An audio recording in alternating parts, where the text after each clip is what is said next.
Just big enough to be cool. Drinks for the birthday boy right now? Costa, what are you doing? Replying. I want your ass too, Mommy? Who talks like that? I do. It works.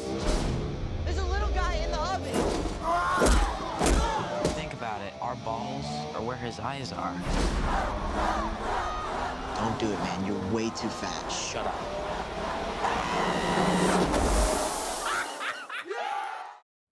I guess one of the things that fascinates me is I feel if I was going to direct a movie, I'd sit down and watch a bunch of films of a similar variety.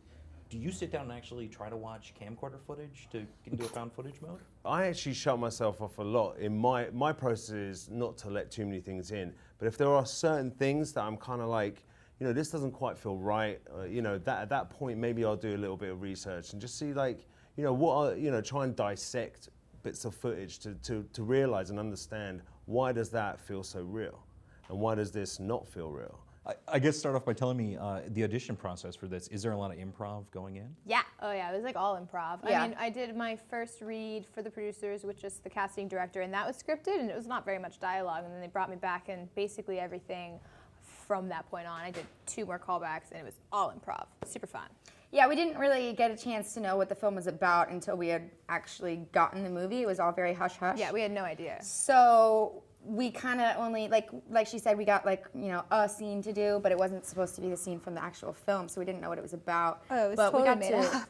We got to improv and we got to play, and that was fun because I had never had a chance to do that. In fact, it scared me, but now that I kind of understand it, you know, to just keep the story moving or whatever, but also be, you know, it's great. It was lots of fun to be able to play. One of the things that seems tricky about going into any film is you're shooting out of order. In this, you also have to keep track of how inebriated your character is. We shot chronologically for the party. Yep. I mean, for the most part. But once we're inside the house, it's harder to tell how far along in the party you are. So, yeah, we did sort of have to keep track. And my character, especially because he's got a lot of ups and downs, he's having fun at one point, and then other times he's stressing out. So it was hard to kind of pinpoint. That was something I definitely had to think about. Yeah. Yeah, I mean, the movie, we shot most of the movie like in order, so, you know, for most, and my character kind of had the same kind of energy going throughout. It was like the kind of crazy energy, he's ready to party at all times. So it wasn't too hard. And when it got to the point of like where you're really beaten down, and finally my character drops whatever he's got going, we were actually tired in real life. So because we had been shooting these nights for like six weeks in a row. You know, actually, that was a little bit of a factor in the process. I remember there was supposed to be a part where I was supposed to be really drunk, so it was like a flash of like sober Alexis and then drunk Alexis, and then at the end I'm like kind of really drugged out. They were like, did they do the spray to you in the eye? That is painful. Yeah, and it literally makes your eyes water. I'm curious if both of you think that's changed over the years, if there's something that by necessity needs to get more extreme. Well, I do think the line naturally always changes just with you know, I think if you look at, you know, this version movie in the 80s, whether you say it's risky business, and you look at this and you see, well, this does go further in certain ways, just as far as, you know, pushing things go. Yeah, I guess that happens naturally. I mean, I think comedy is sort of a ever-changing, you know, what the line is and what you can do.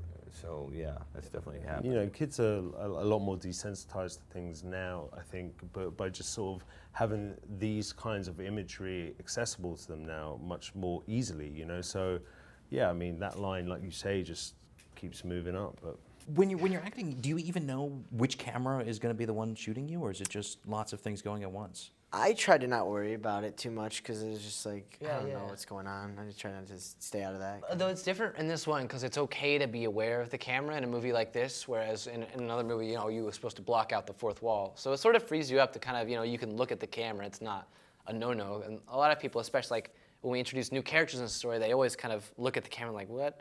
You know, just because that's what would happen in real life. That said, it's not like other found footage movies where every 5 seconds they need to justify an excuse for filming. Yeah. You're at a party. It makes sense to have a camera. There's no need to go, hey, why are you filming? Why are you filming? Yeah. I actually remember like dancing with my friends during, you know, the scenes and being like, where's the camera right now? Where is it? Okay, cool. All right. Exactly. Okay. You really did have to keep going even if you didn't see Oh, yeah, it. you Because don't- you definitely you don't were know. on camera most of the time. And if you weren't, then you were going to be soon. And Even if it's like a wide shot, you know, and you stop for a second and look around, you ruin the you're whole going to be shot. the one that stopped and everyone saw And you you. gotta do it again.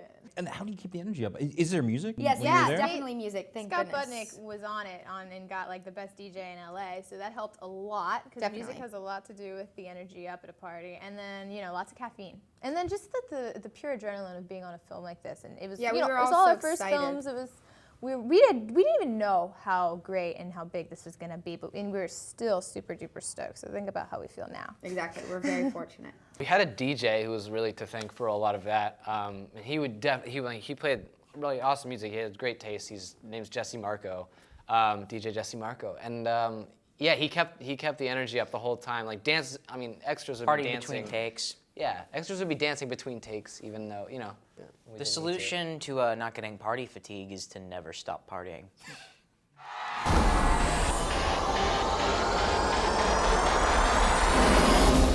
I'm Thomas Cub. It's my birthday today. You should definitely swing by. It's on Dickens Street. That's your party? You guys are throwing that? That's Yeah. where I'm going. I Yeah, heard it's dude. crazy. Cool. See you guys tonight then.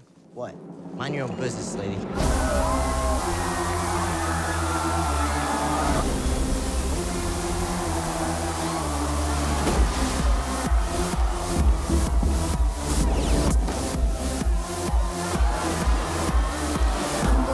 This is way more than 100 people. Of course it is. It's +1. Hey, would you guys mind maybe getting out my dad's car? It's just he'll go crazy if anything happens to it. Thomas, I got another call. I'm sure the neighbors are exaggerating. It's time to shut it down. You can't be serious. This is a great party. Either shut it down or I'm calling the cops.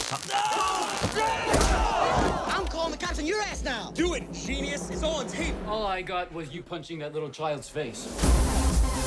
What are you looking for? Condoms. I'm working on something downstairs. The only thing you're working on is diabetes, you fat.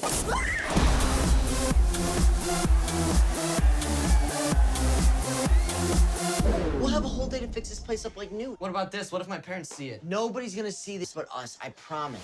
So you know this high school party in Pasadena. Have you seen the footage?